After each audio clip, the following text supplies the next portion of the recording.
Hello everyone, তো ছোট্ট একটা মিনি ব্লগ তোমাদের সাথে শেয়ার করছি ফর সাম আপডেটস।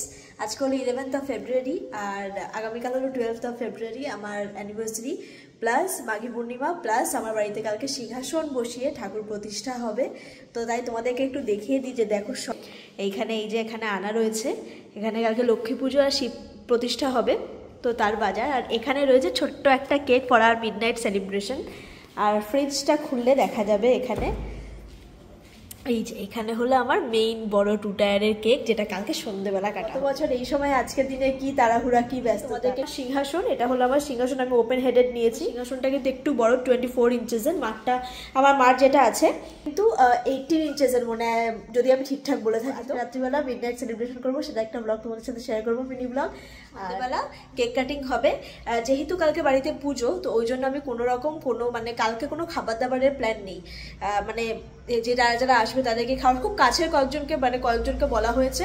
কয়েকজন বলতে আমার মা বাবা দিদি, এরাই, আর কেউ থাকছে না। বাবা হয়তো থাকবে না, মা দিদি শুনো ওরা থাকবে। তো এরাই সবাই মিলে আমরা কেক টেক কাটবো।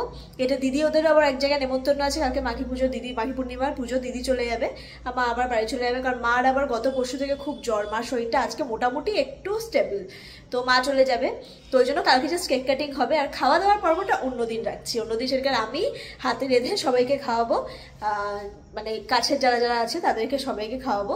এবছর মানে ফার্স্ট অ্যানিভার্সারিতে কোনো রকম সেরকম বড় কিছু করা হচ্ছে না বা করতে পারছি না, একমাত্র ডিউ টু পুজোর জন্য করতে পারছি না। কোনো প্ল্যান ছিল যে 3 বছর অথবা 5 বছরে গিয়ে আমরা বড় করে একটা অনুষ্ঠান করব, সেটার আমাদের প্ল্যান ছিল বা ইচ্ছা এখনো। যেহেতু কালকে মাঘী পূর্ণিমা 11 ফেব্রুয়ারি কটা দিয়ে লেগেছে, মনে হয় রাত কটা দিয়ে লেগেছে, আর কালকে কিন্তু সন্ধ্যে 7টা কটা অবধি থাকবে। তো কালকে ওই জন্য পুজো আমাদের 1টা থেকে 2টোর মধ্যে কমপ্লিট হয়ে যাবে, না 1টা থেকে 1.5টার মধ্যে ঠাকুরমশাই আসবে বলেছে, বা তারপর পুজো করতে যতক্ষণ সময় লাগে আর কি।